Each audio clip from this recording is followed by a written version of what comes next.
Well, there doesn't seem anything unkind about him, ever. I mean, never does he make really unkind remarks about people in any of his correspondence.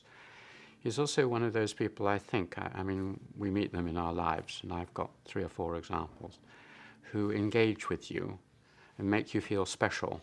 I'm sure he did it with his students and with the children as well. He would get, another skill I'm sure he had was to get at the right level. I mean, when you're playing with children, it's no good standing and playing with them. You have to get on the floor and play with them. And psychologically, I'm sure he was very good at that. He had the art, which I sometimes describe as the art of changing mental gears. Many academics, you know, they're high-powered and they can't talk to ordinary people and they can't lecture to ordinary people. He would switch and then he would be on the level of the person he was engaging with. So you had this wonderful experience, I'm sure many people found, someone who was so distinguished and so on, who was friendly, who got on your level, who was interested in you. I'm sure he was a good listener, which many academics are not, who wanted to know about you, and who you felt understood you. That's another very important thing. You know, the nicest people I've known are people who can anticipate things about you, and so it becomes a relationship in which you communicate mainly non-verbally. So all you need to do is see them, have a smile, and you feel better. And I think he was that kind of person. As he walked around, he would just remember a name, he would smile at someone, he would say, come and have a cup of tea when you were obviously depressed. And therefore, many, many people felt he was an important person in their lives.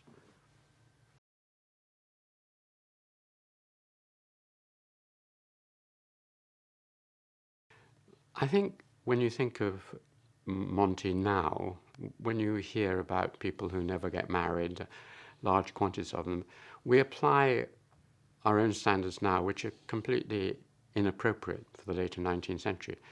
The first thing you have to realize is that for 400 years, King's, this institution, people hadn't got married. You weren't allowed to get married. If you got married, then you were thrown out of your fellowship. So for 400 years, everyone who came here was assumed not to get married. It was a society where not getting married was widespread. It's the only big civilization where for 400 years women hadn't got married. About a quarter of them never married. Men didn't marry. It was a celibate kind of institution. And therefore, the idea that you can detect anything from the fact that people don't get married is false to start with. This was a club of non-married people in a Cambridge college.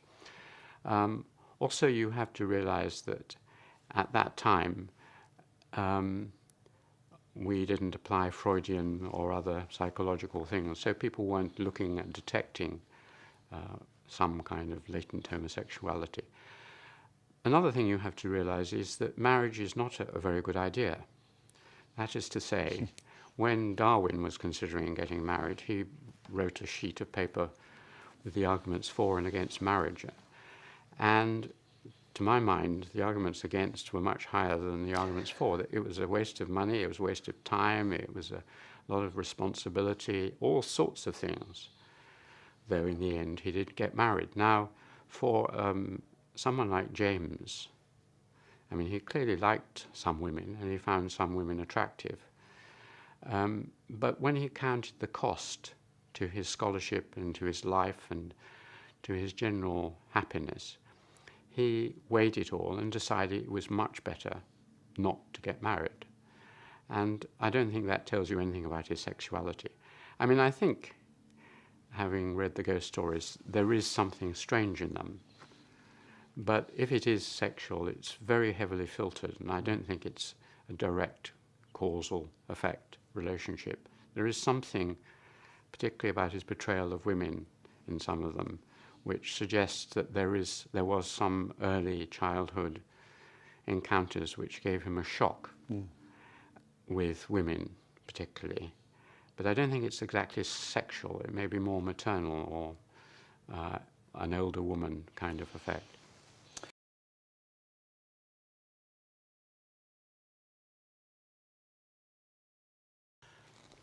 Well, I think there might have been. I mean, what happens at the age of 5 or 6, just one incident.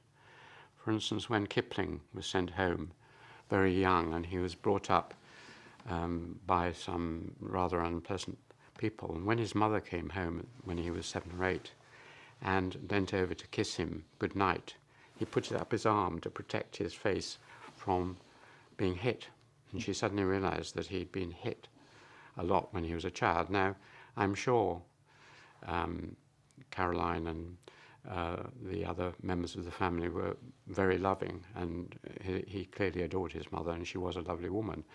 So I don't think it was a particular person. But all you need is something like, someone puts too many bedclothes on you when you're 3 or 4, and you nearly suffocate. And, you feel this suffocating feeling of cloth on you. And if it happens very seriously at a certain point in your life, it could recur right through your life. So I think something like that did happen.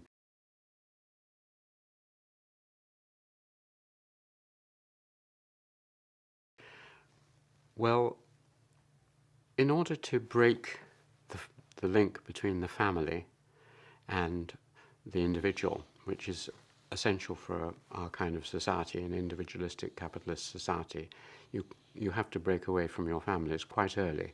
And the English for 1,000 years or more have been breaking away very young, 7, 8, 9, 10.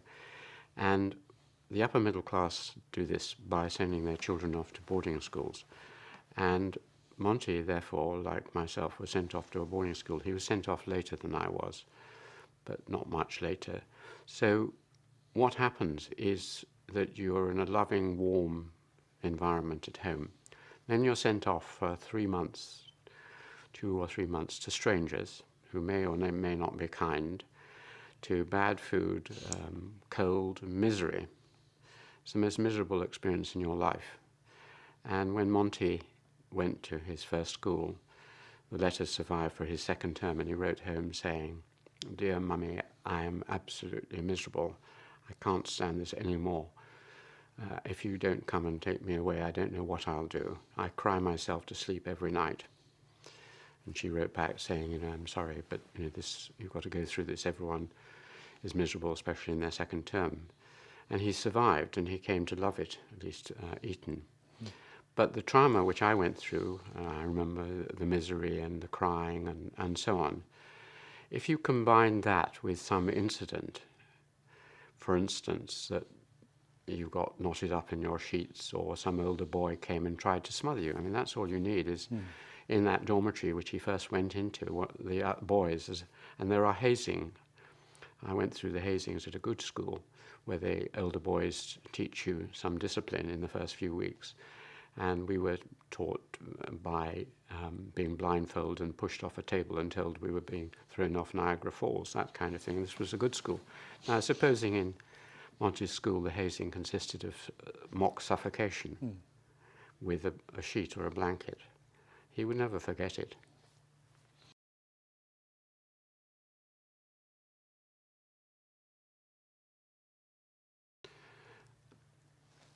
I don't know. I'm not qualified really to say, but he crushes is perhaps a misleading word as well. He felt a strong warmth and emotion. Probably almost certainly at his boarding schools, he would have felt that, as almost all boys did for an older boy, and as in David Blaze, and likewise older boys would have felt it for him. And that kind of emotion went on. I'm not sure in King's. He clearly had some very close friends, not necessarily Kingsmen. And when he went back to King's, it's reputed that he had kind of platonic affection for some of the younger boys, which I'm sure he did. The difficulty is the word sex, really. We tend to think of things as either sexual or not sexual. I think we need a kind of middle category, which is kind of physical and sensual, a closeness. All of us have it. I meet people, men, women, still at my age, to whom I feel more than just an intellectual relationship. I travel around the world, I see someone, And it's not sexual. I don't want to have sex with this person at all, but I want to be close to them. I want to be with them. I want to spend time. I want to get to know them. It's a deep kind of friendship, which is a kind of fusing of the personalities, but not necessarily the bodies. And I think that probably he had that. He had a real gift and intensity about his friendships, which doesn't come directly from sex. Mm.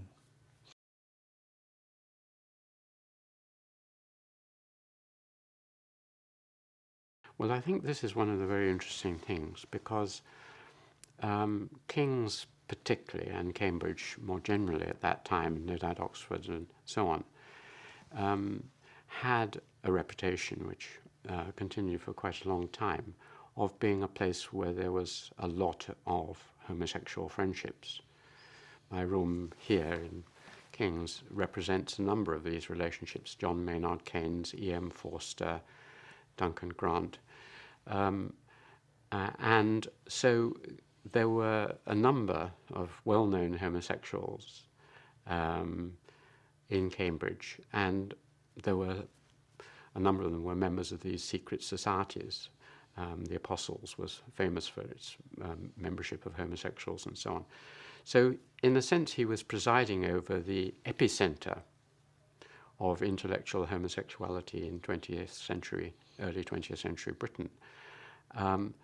And he must have been aware of this, though it's interesting that in the biography by Cox, it never mentions this really. I mean, it doesn't go into... I think there's a lovely quote from Michael Cox where he says every day he went to the boxes and boxes of letters hoping to find some gold, and there was just nothing there. No, there's nothing. And so, and Lowes Dickinson was another example, and so on. So there were a lot of, all around him was this swirling emotions, and of course it was illegal and had to be half hidden, but was also very manifest.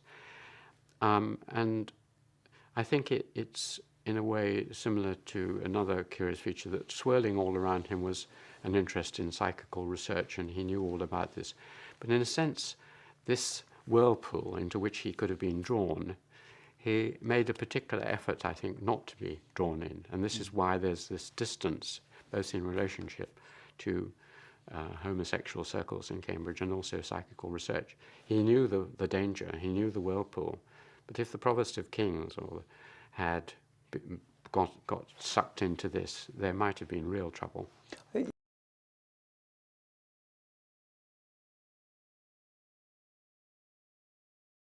He was very self-disciplined. Again, my life has been similar to his in that I've taken on a lot of administrative duties through my career in Cambridge, and I didn't enjoy it. My diaries say, oh no, not another committee, and so on. But I did it because the system doesn't work unless you take it on if you're asked.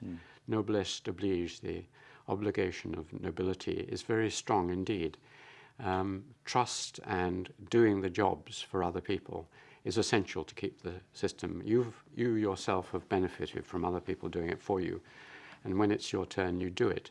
You don't enjoy it, but it has to be done. And he, through his self-control and his intellect, was good at it and liked it. But in his autobiography, for example, Eton and King's, he describes his joy at walking past outside where the meeting of the Fellows of King's is going on, and hearing them droning on and thinking, I don't have to be in there.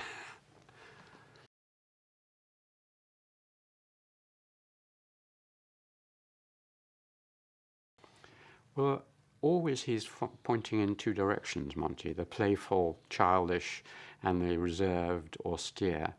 And I think in Progress it's the same. He was, to some people, a great conservative. He voted against having women in Cambridge. He stood out against big changes and so on. So he was of the conservative wing. And when he left King's, many people said, well, the old Cambridge has gone, you represented that. On the other hand, he was a liberal as well. He didn't take holy orders, and he encouraged young people and so on. So he wasn't an authoritarian old-fashioned, against everything kind of conservative. But above all, I think, and I feel a sympathy with him, he valued old traditional ways. And so in a way, he's a quintessential Englishman. Let's change, but let's not do it too quickly. And if it isn't bust, let's not try and mend it. So let's keep as much as that works going. But if we have to change, then we will change. No revolutions, but evolution slowly. Mm.